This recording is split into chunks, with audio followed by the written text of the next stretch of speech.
사랑하십니다.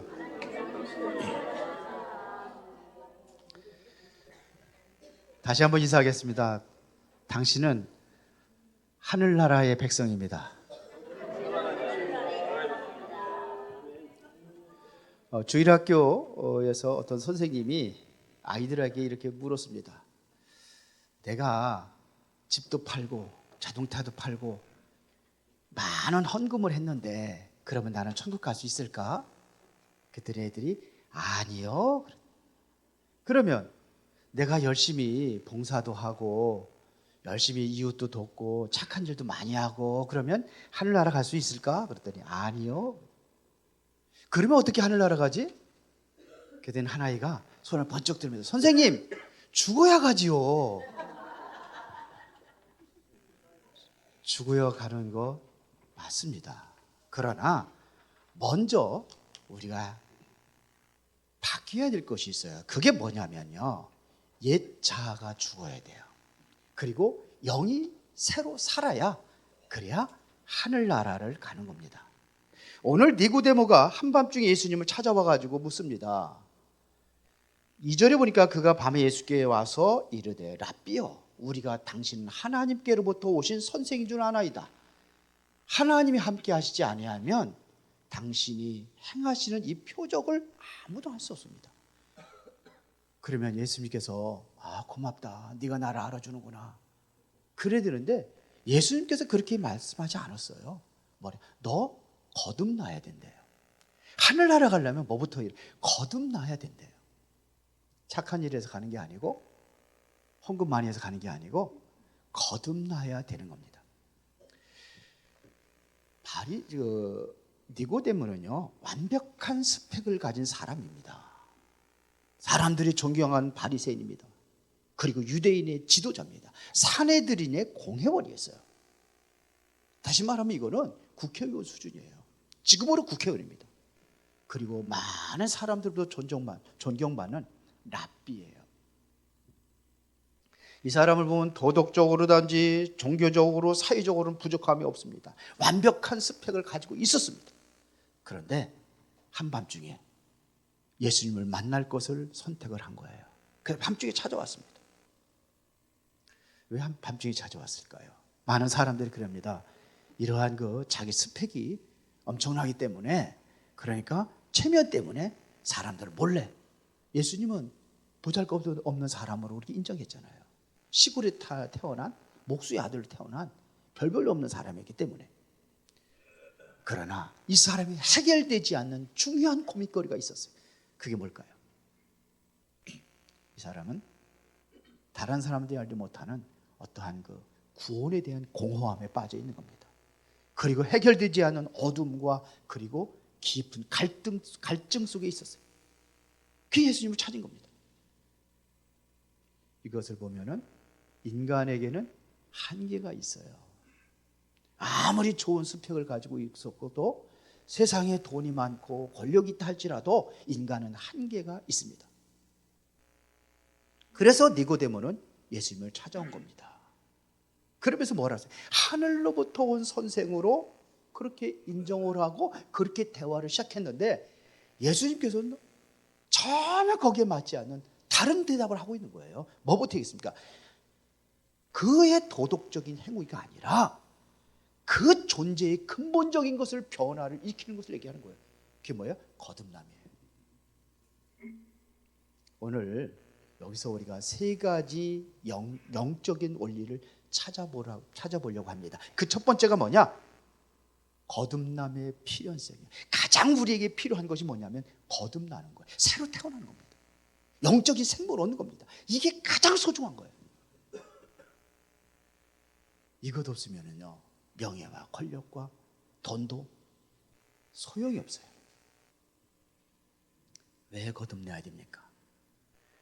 하나님 나라를 보는 시작이 거듭남이에요. 그래서 사람이 거듭나지 않으면 하나님 나라를 볼 수 없다고 그랬어요. 어떻게 하나님 나라를 볼 수 있어요?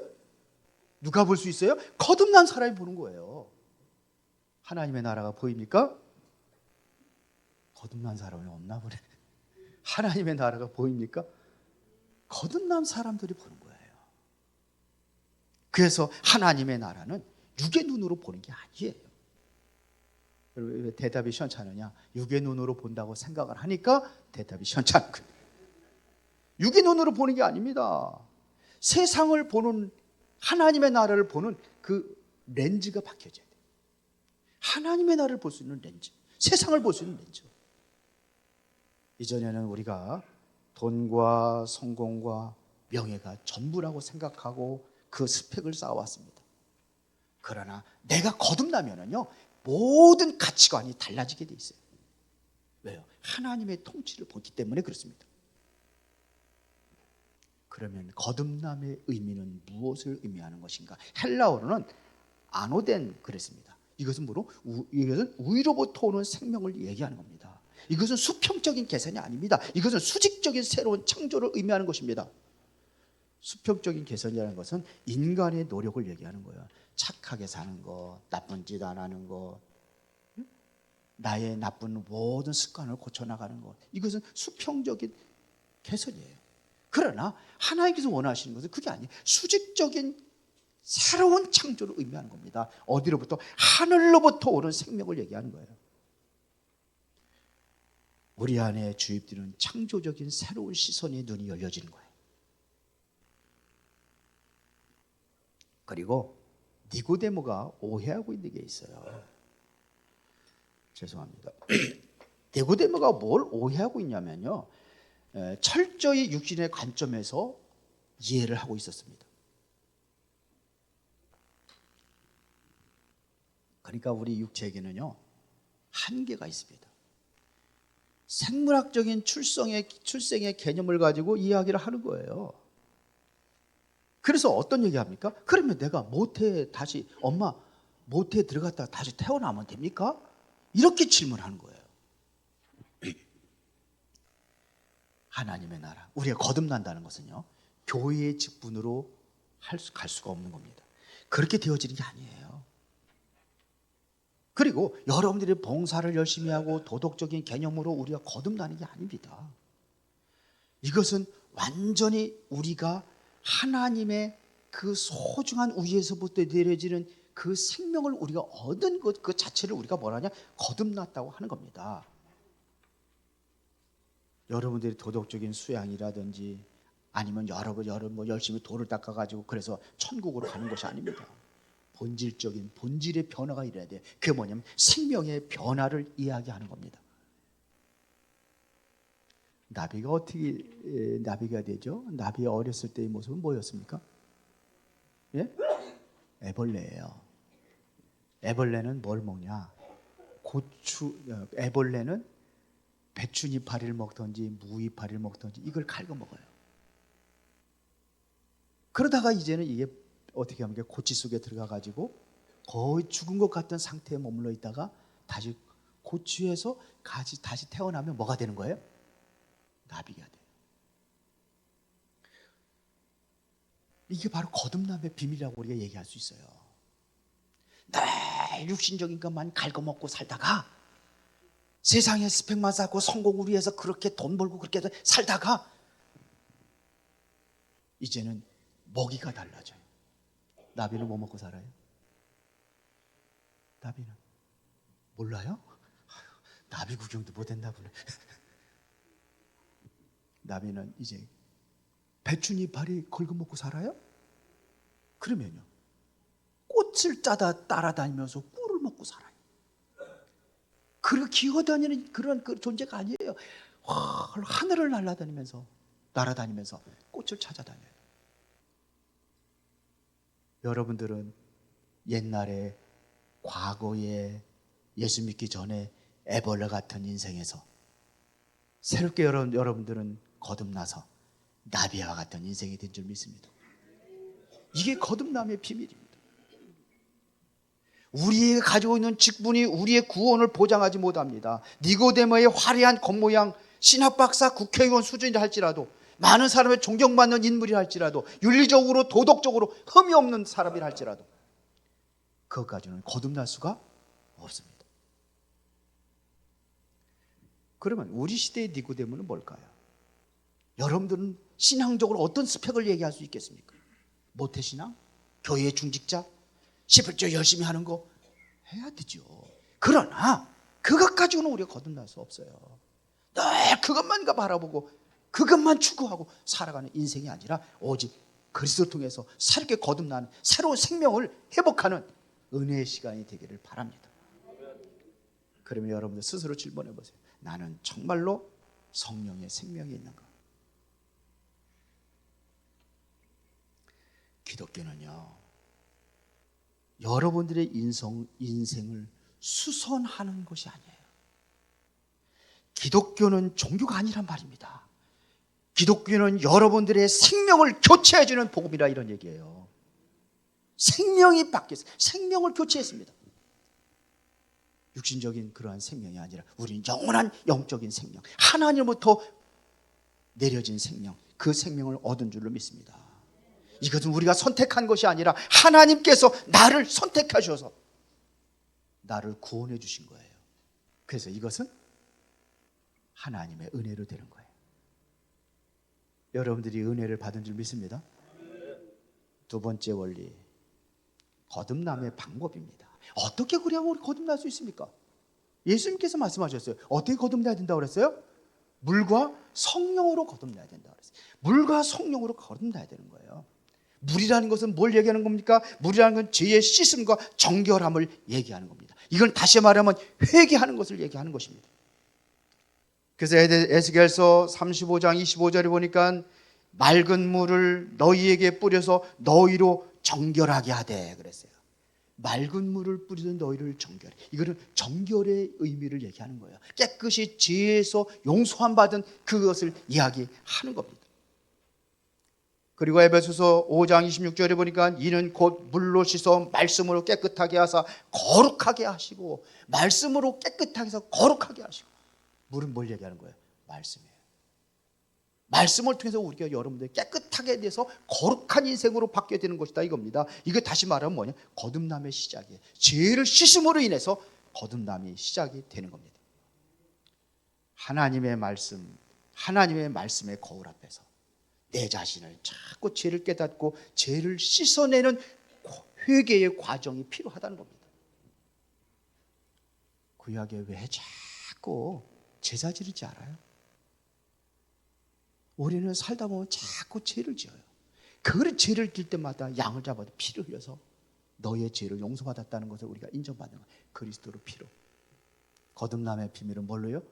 그리스도의 피로. 그 회개입니다. 그게. 내가 죄를 지었습니다. 왜? 근본적으로 죄의 속성을 가지고 있던 우리는 자꾸 죄를 지며 살아요. 그래서 그걸 회개하는 겁니다. 이게 지금 물이라는 얘기입니다. 과거에 잘못된 방향에서 돌이켜서 이제는 방향전환하는 거 어디로? 하나님으로 방향전환하는 겁니다. 다시 말하면 옷을 벗어서 세탁하는 과정이다 이거예요.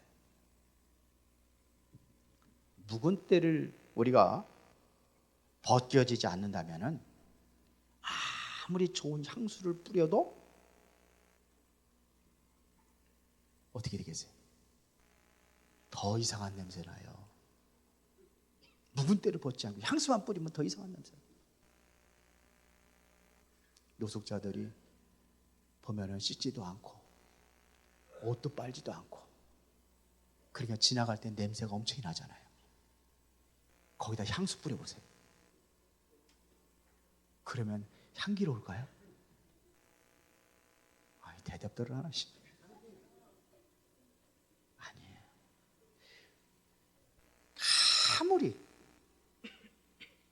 아무리 향수가 좋은 향이 할지라도 더러운 냄새 나요. 좋은 향수도 더 더러운 냄새가 날 수 있어요. 역겨울 거예요. 그 악취와 향수하고 섞여 있으면 더 역겨워요.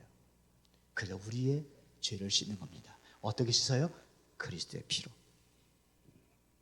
그때 뭐냐면 성령께서 내 마음에 새 생명으로 새로운 피조물로 그렇게 거듭나는 것입니다. 그래서 에스겔서 36장 26절에 보니까 또 새 영을 너희 속에 두고 새 마음을 너희에게 주되라는 약속의 시전이 바로 거듭남으로 이루어지는 겁니다. 새 영을 너희 속에 두고 새 마음을 너희에게 준다고 했습니다. 이게 바로 성령으로 나는 거예요. 성령을 통해서. 물은 제거와 또 정결을 의미한다면 성령은 뭘 얘기하느냐? 부어주심을 의미하는 겁니다. 다시 말하면 생명을 우리에게 부어주심을 의미하는 게 바로 성령입니다. 죄를 짓지 않는 상태를 넘어서 하나님의 사랑하고 그분의 뜻에 우리가 순종할 수 있는 새로운 본성의 회복이 성령을 통해서 이루어지는 것입니다. 우리 안에 재창조 역사를 이루는 겁니다. 이건 수리가 아니에요. 고치는 게 아니에요. 새롭게 창조된 상태를 얘기하는 거예요. 그래서 누구든지 그리스도 안에 있으면 새로운 피조물이라. 이전 것은 지나갔으니 보라 새 것이 되었다. 우리 안에 창조의 능력이 임하는 거예요. 여러분들 장갑이 스스로 움직일 수 있어요? 그러나 장갑이 손에 끼워질 때에는 장갑이 움직여요. 일을 해요. 왜요? 그 안에 생명이, 손에 이 생명이 있는 손이 들어갔기 때문에. 우리 영도 마찬가지예요. 하나님의 성령이 우리 안에 들어가시기 때문에 여러분들은 성령의 의지에서 새롭게 움직여진 역사들이 일어나게 될 줄로 믿습니다. 그렇죠. 우리는 외형은 그대로 있다 할지라도 원동력인 하나님의 원동력이 우리 안에 들어온다면 장갑이 움직이는 것처럼 여러분들에게 성령이 이끌려서 움직여지는 새로운 삶이 시작되게 될 줄로 믿습니다. 이것은 외적인 하나님의 은혜를 이야기하는 겁니다. 하나님의 절대적인 주권적인 역사 속에서 우리가 거듭난다, 이런 얘기예요. 그 요한복음 1장 12절에 영접하는 자 곧 그 이름을 믿는 자들은 하나님의 자녀가 되는 권세를 주었으니, 그러면서 이는 13절에 혈통으로나 육적으로나 사람의 뜻으로 나지 아니하고 누구로부터? 하나님께로부터 나온 자들이라. 여러분들은 하나님께로 새롭게 나온 거듭난 생명의 소유자가 된 줄로 믿습니다. 그렇죠? 아기가 태어날 때 자신의 노력으로 태어납니까? 여러분들 노력으로 태어났어요? 어떻게 태어났어요? 엄마 아빠 안에서 그냥 내가 원해서 태어난 게 아니라 그렇게 태어난 거예요. 우리 거듭난도 마찬가지입니다. 내가 노력해서 태어난 게 아닙니다. 영적인 생명, 이 생명은 바로 인간의 고행이나 수행으로 얻는 것이 아니라 하나님의 주시는 절대적인 선물로 우리가 그냥 받은 거예요. 유명한 조각가가 여인상을 만들었어요. 그러나 아무리 예쁘게 고귀하게 잘 만들었다 할지라도 그것은 움직일 수가 없어요. 숨을 쉴 수가 없어요. 그러나 그 안에 생기를 불어넣는다면 숨을 쉬고 움직여야 될 것입니다. 우리 사람이 그렇게 만들어진 거예요. 우리 인간을 흙으로 만들고 그 후에 생기를 불어내 사람의 생명이 된지라. 이렇게 태어난 것처럼, 이렇게 우리가 창조된 것처럼 그리스도 안에서 우리가 새로운 피조물로 창조된 것을 거듭났다고 하는 것입니다. 어떻게 해요? 물과 성령으로. 그러면 세 번째입니다. 거듭남의 신비입니다. 그거를 예수님께서 말씀하셨어요. 어떻게 우리가 거듭날 수 있느냐 이거죠. 어떻게 날 수 있습니까? 바람이 임의로 불러요. 그걸 설명하는 겁니다. 이것은 성령의 실제성을 얘기하는 겁니다. 추상적인 개념이 아니고 에너지가 아니란 말입니다. 실제적인 성령의 역사가 일어나는 거예요. 어떻게 느끼세요? 바람이 임의로 부는데 여러분들 어떻게 느껴요? 바람이 눈에 보여서 느끼는 거 아니잖아요. 그렇죠. 거듭난 사람도 마찬가지입니다. 그렇게 느껴지는 겁니다. 성령의 실제성으로 그렇게 이루어지는 거예요. 성령은, 하나님의 성령께서는 지금도 실제로 살아계시고 영혼에 영향을 미치는 인격적인 하나님이라는 사실을 믿으시기 바랍니다. 이것은 이론이 아니라 실제적인 사건입니다. 공기지에 수많은 전파들이 있어요, 없어요? 눈에 보여요, 안 보여요? 그런데 라디오에 채널만 딱 맞추면 어떻게 돼요? 그 전파를 타고 소리가 들려요. 성령 역사도 마찬가지예요. 눈으로 안 보이니까 사람들이 자꾸 부인하고 거부하고 하는데 눈에 안 보여도 성령은 실제 존재하는 줄을 믿습니다. 그래서 우리 평소에 여러분들이 성령의 역사를 감지할 수 없다 할지라도 거듭남의 순간 실제적인 영혼에 하나님의 음성이 들려지고, 그렇죠. 이게 성령의 역사를 통해 이루어지는 거예요. 예수 그리스도가 믿어지고 구원의 은혜를 우리가 감사하고, 이게 성령의 역사를 통해 이루어지는 겁니다. 이것은 성령의 역사는 자유롭게 이루어지는 거예요. 바람이 어디서 와서 어디로 가는지 인간이 정할 수 없듯이 구원의 하나님의 영역도 우리 인간이 정할 수가 없는 겁니다. 거듭난 사람은 성령의 인도를 따라서 세상적으로 설명할 수 없는 생명의 흔적이 여러분들에게 남겨 있다는 사실입니다. 배가, 요즘에는 아니지만 옛날에는 배가 두 가지 배가 있었어요. 어떤 배가냐, 노를 저어서 가는 배가 있고, 그리고 뭐예요? 바람을 인용해서, 돛을 달아서 바람을 인용해서 가는 배가 있어요. 노를 저어야 가는 배는 내 힘으로 해야 돼요. 내 노력으로 해야 돼요. 그러나 바람이 부는 것은 내가 정한 게 아니에요. 바람이 부는 대로, 바람이 이끄는 대로 그렇게 움직여 사는 겁니다. 거듭난 사람이 바로 그렇게 살아가는 삶이라는 사실을 믿으시기 바랍니다. 그러면 거듭난 사람들의 특징이 뭐냐? 바람이 지나간 자리는 어떻게 됩니까? 흔적이 남아요. 먼지들이 털리고 나뭇잎이 떨어지고 이런 흔적이 남습니다. 그렇죠? 구원받은 자도 마찬가지, 거듭난 자의 특징도 마찬가지입니다. 그렇게 뭔가 흔적이 있어요. 그게 뭐냐? 가치관의 변화예요. 뭔 흔적이냐? 가치가 변화돼요. 니고데모처럼 세상에 스펙을 쌓고 자기 성공을 해 달려왔던 그것이 최고인 줄 알았는데 그게 바뀌어지는 거예요. 여러분들 그렇게 바뀌어지고 있습니까? 성공과 쾌락에서 이제는 어디로요? 하나님의 나라, 하늘의 것으로, 하나님의 의와 하나님의 평강으로 그렇게 바뀌어지는 역사가 일어난단 말입니다. 다시 말하면 목적이 바뀌어지는 거예요. 그리고 죄에 대해 민감합니다.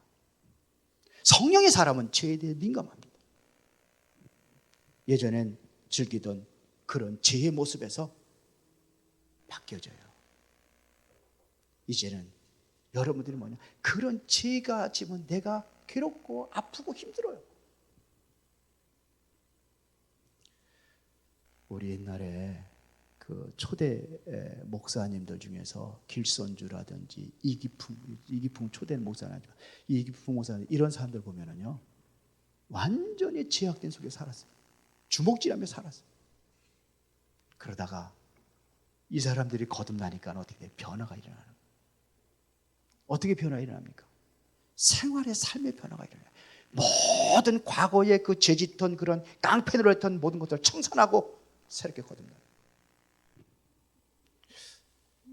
길선주 목사님인지 누군지 기억은 잘 못하겠는데 초대교회 목사님, 목사님인데 우리 한국교회. 근데 이분이 깡패 노릇하다가 누가 자꾸 알짱알짱하고 막 그렇게 그냥 뭐 하더래요. 그런데 옛날에 그 성격이 나와가지고 주먹으로 꽉 치려고 그러다가 너 예수님께 너 살렸다. 내가 옛날 같으면 너를 쳐 죽였을 텐데 내 안에 그리스도가 계시기 때문에 내가 그렇게 하지 못한다. 그러면서 안 쳤대요. 변화가 일어나는 거예요. 이게 당연한 겁니다. 왜? 내 안에 성령께서 하나님 함께 하시니까 죄를 지면 너무 괴로워요. 그래서 그 죄를 질 때마다 뭐냐? 우리는 회개할 수 있다니 회개하는 겁니다. 그리고 하나님을 향한 갈망이 일어납니다. 갓난아이가 젖을 찾아 사모하는 것처럼 하나님의 말씀에 사모하게 되고 하나님께 예배하는 것이 즐겁고 기쁘고 이렇게 변화의 역사가 일어나는 겁니다. 배추 흰나비의 애벌레는 땅을 기며 잎사귀만 먹고 살았지만 그 전부인 줄 알았는데 그게 아니에요. 새로운 시기를 보니까 모든 것을 다 청산하고 다시 주님을 향해서 그렇게 살아가는 겁니다. 결론입니다. 그러면은 여러분들이 어떻게 적용할 것이냐? 생명 없는 종교 생활에서, 첫 번째 생명 없는 종교 생활에서 벗어나라 이겁니다. 종교적인 행위에 여러분들 안주하고 만족하지 말아야 됩니다. 겉모양은 경건하지만 내면의 변화는 완전히 변화가 없다면 만약에 박제된 그러한 신앙으로 살아갈 수밖에 없습니다. 생명이 없기 때문에 그래요. 여기서 벗어나시길 바랍니다.